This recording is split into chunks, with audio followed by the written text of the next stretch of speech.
Page number 130, 130, chapter number 10, Habitat, Living Organisms and Their Surroundings.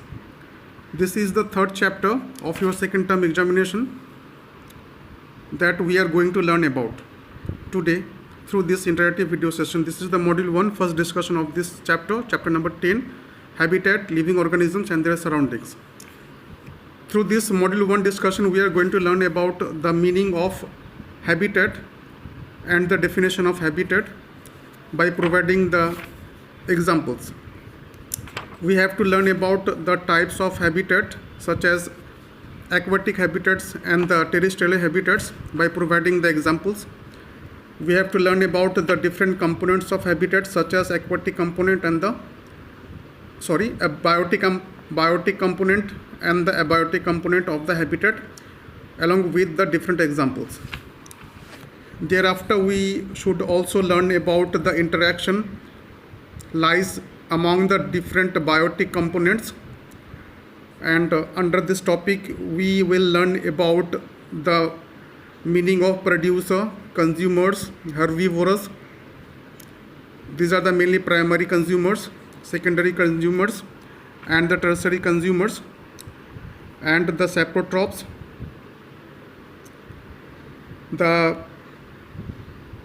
and the types of the saprotrophs such as the scavengers and the decomposers.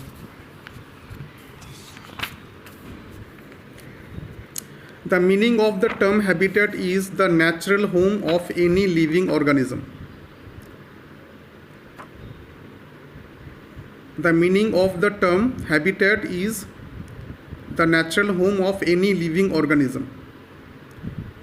And habitat can be defined as the surroundings in which the particular living organism, and the living organism may be the plant either or the animal, is found to be living in nature. It is called the habitat. This is the definition of the habitat, and the meaning of habitat is the natural home of any organism. In a word, we can say habitat, it is the natural home of any organism, and it can be defined by the surroundings in which the particular organism is found to be living in the nature. It is called the habitat of that particular organism, either maybe the plant or the animal. Now, we can provide different examples to establish habitat as a natural home of an organism, such as we know that fish lives in a water. Fish lives in the water bodies such as in pond. Here the water or the pond is treated as the habitat for the fish. Similarly, lotus plant grows in water, they live in water. Similarly, we can also say not only the water is the habitat of fish, but also the water is habitat for the lotus plant. And we know also that the lotus plant does not grow on the land. Hence, we can say as well as fish cannot live on land. That's why we will say that water is the habitat for fish and the lotus. There are different animals who live on the land, and land is called the habitat for those animals, such as the horse, camel, elephant, cow, etc. These are the different animals who live on the land but not in water. Therefore, we can say that for these kind of different animals, the land is the habitat.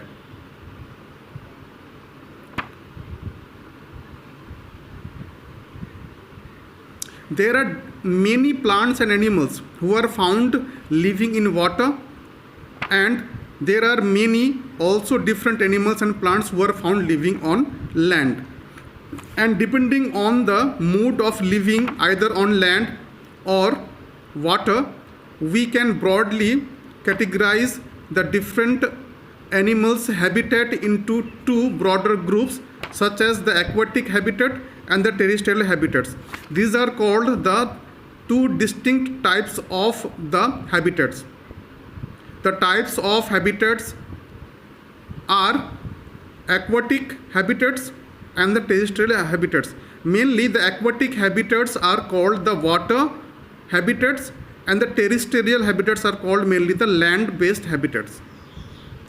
Such as, to mean the aquatic habitats, aquatic, this word means living in water or water bodies such as ponds, streams, rivers, canals, etc. These are the water bodies where the living organism live. And these water bodies are called the aquatic habitat for the aquatic animals. And in the aquatic habitat for the aquatic animals, the water, mind it, pay your attention over here, water is treated as the medium in which all aquatic animals, including the plants, live throughout their life. Hence we can say water is the habitat for the aquatic animals as well as the aquatic plants. Similarly, we can also say that terrestrial habitats are those habitats where the living organisms live. The word terrestrial means living on the land. I repeat, the word terrestrial means living on the land. Such as living on desert or any greeny pasture or burrows or pond or river banks or valleys or hills or mountains. These are the habitats for the terrestrial animals or the terrestrial plants. And the organisms found living even also in the soil as well as on the dead and decaying plant and animal matter. These are also called the terrestrial habitats.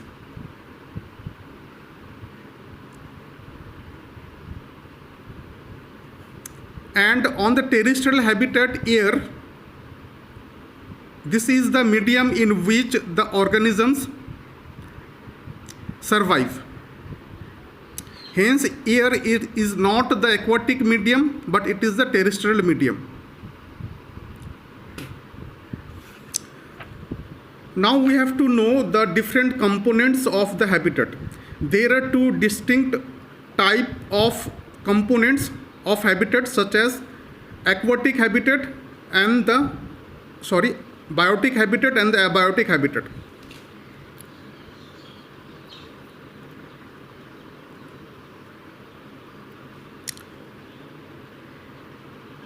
What are the biotic habitats? Or we can say what are the biotic components of a habitat, such as the living things or the living organisms, plants, animals, including the microbes. These are called the biotic component of the biotic habitat. And the non-living things such as water, moisture, soil, air, etc., temperature, sunlight, etc., these are the abiotic component of the habitat. And habitat, this is the environment that includes both the living things as well as the non-living things. Around the abode. Abode means the living place, the surrounding place.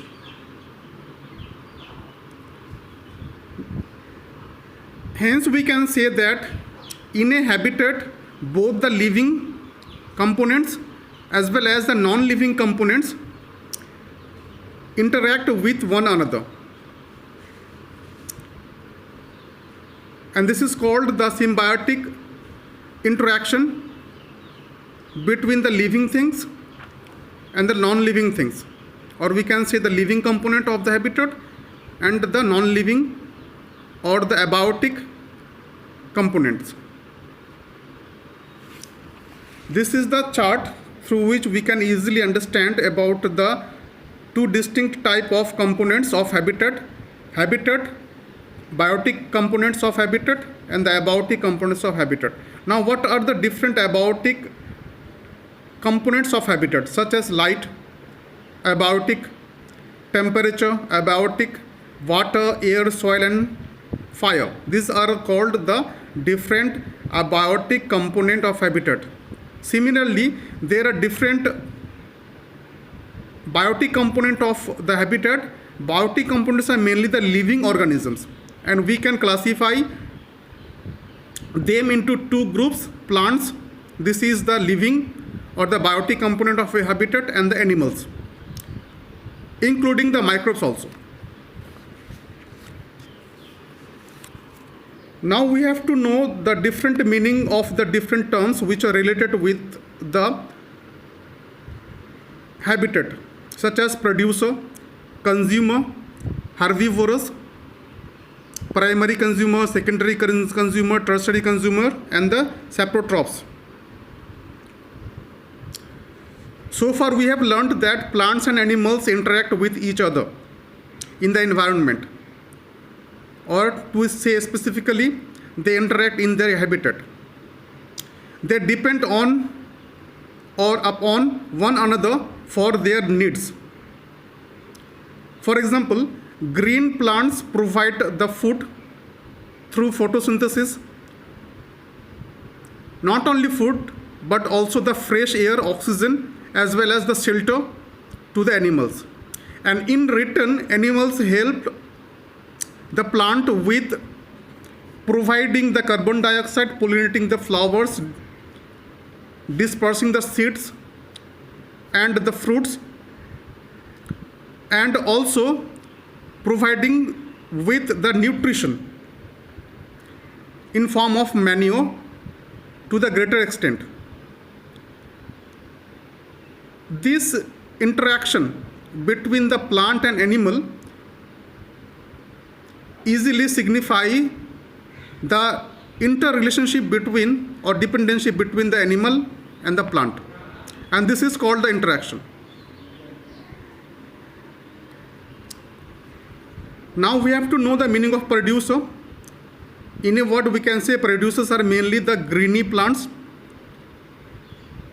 that can produce or make the food. And consumer, they are all the non-greeny plants who need to depend on the food produced by the producer. The example of producer is the greeny plants, and the example of the consumers are the all animals. We know that plant can synthesize food or make food with the help of chlorophyll by trapping the solar energy in their green leaves.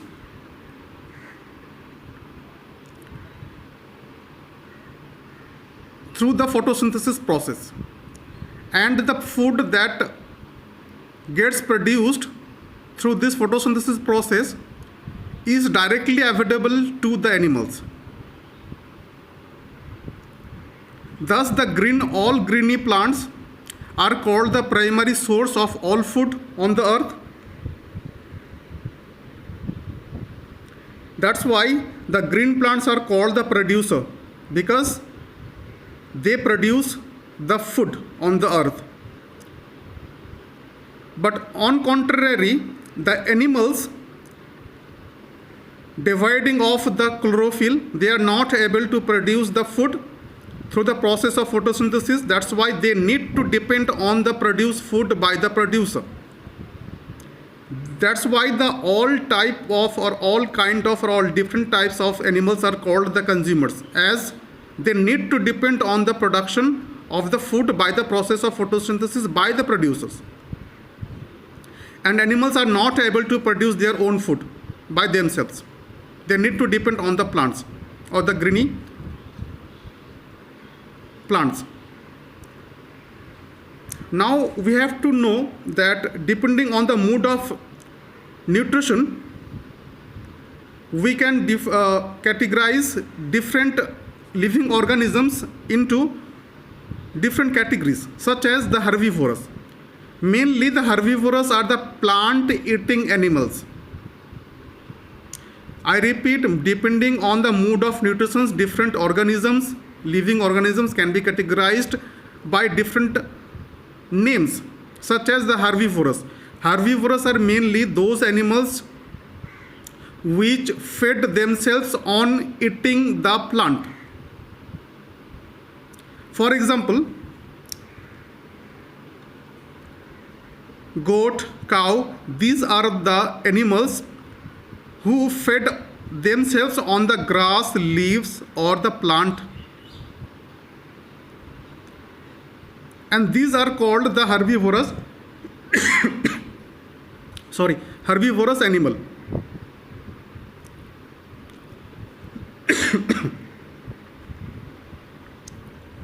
And all kind of herbivorous animals called the primary consumers.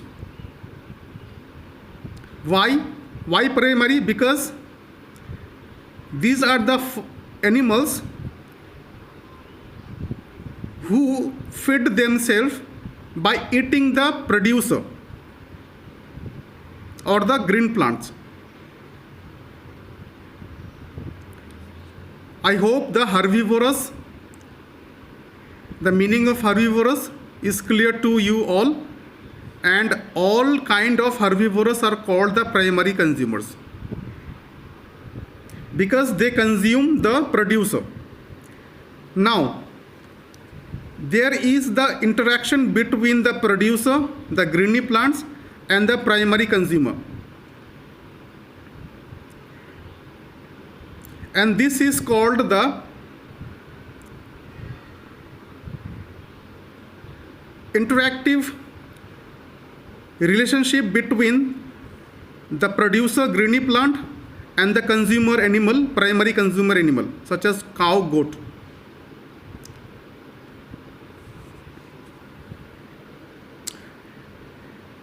Now, what are the carnivorous? Carnivorous are those animals who feed themselves on eating the flesh of the primary consumer.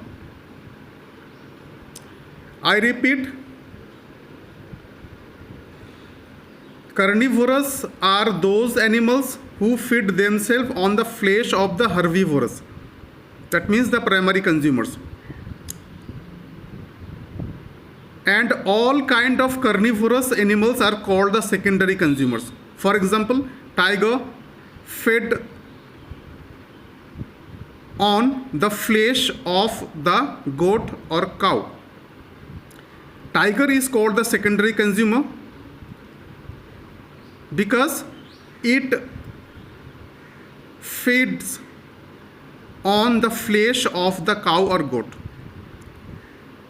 And once again, there is the interaction relationship between the primary consumer and the secondary consumer. There are another type of consumers, and that is called the tertiary consumers. Tertiary consumers are mainly those carnivorous animals which feed themselves on the flesh of the flesh-eating animals, such as the secondary consumers.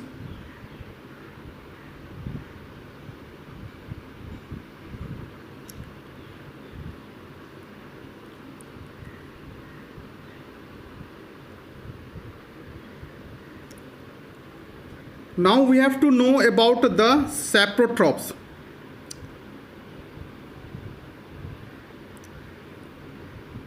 In a simpler word, we can say saprotrophs are mainly those living organisms live on the decaying matter.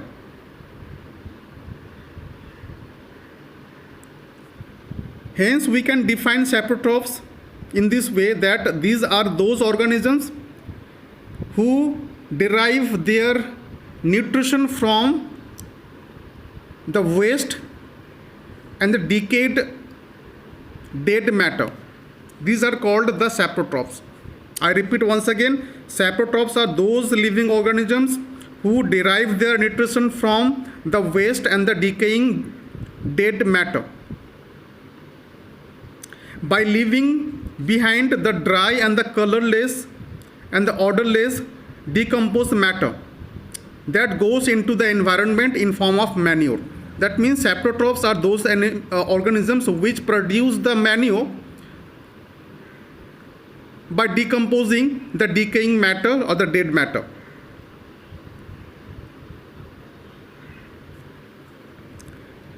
And owing to the presence of saprotrophs in the environment, nothing goes waste in the nature. This is the significance of the presence of saprotrophs in the environment. We can say that owing to the presence of saprotrophs, nothing goes waste in the nature and the environment. The reason is the droppings or the feces matter from the animal's body is used as food by the saprotrophs or the other microbes. Because these saprotrophs or other microbes, they feed themselves on these dead and the decaying plants and the animals' droppings. Now, what are the different types of the scavengers in the environment? There are two distinct types of saprotrophs in the environment, such as scavengers and the decomposers. We have to know now that what are the scavengers. In a word, we can say that scavengers are those animals who clean the surrounding or the environment. But in definition, we can define the scavengers in this way, that scavengers are those animals that feed themselves on decaying bodies or the matter of the animals by leaving behind them the clean surroundings or environment. These are called the scavengers. Now, what are the different examples of scavengers? You can consult this picture. There is the decaying body of the animal, such as the vulture, scavenger, hawk, eagle, jackal, wolf, etc. These are the different animals called the scavengers. The reason is they feed themselves on the decaying bodies of the animals. Including the ants and the crows are also called the scavengers, because they also feed on the dead bodies and they also clean the environment.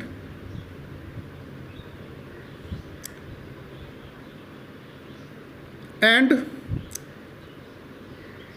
their presence in the environment help to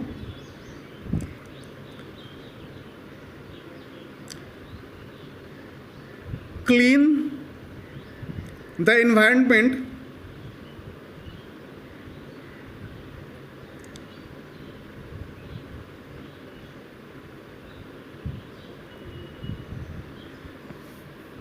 and scavengers are those animals that clean the environment by eating the half-decayed bodies of the animals which are left by the carnivorous, and they get putrefied or decayed, and they may release the foul air and pollute the environment with the germs and the bad smell. Only these scavengers are those animals that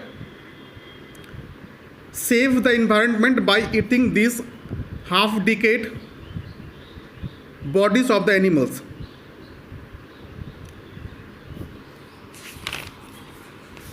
And the last one is the decomposer. This is the second type of the saprotrophs of the environment. Decomposers are mainly the microbes, the tiny organisms such as bacteria, maybe fungi. They mainly derive their nutrition from the dead and the decaying plants or animals. Hence, we can say who are the decomposers? The decomposers are mainly the microbes and the saprotrophs who fed themselves by eating the dead and the decaying plants and the animals. And these decomposers decompose the decaying body into the simpler substances, and that goes into the environment in the form of manure. I repeat that manure is produced by these decomposers in the environment. Question is how these decomposers fed themselves on the dropping of the feces of the plants and animals, and they decompose these into the simpler substances called the manure. And this left out matter that released by the action of decomposers get mixed up with the soil in the form of manure. And this manure is treated as essential nutrient for the crops or the plants. And decomposers also play an important role in recycling of the nutrients of the soil.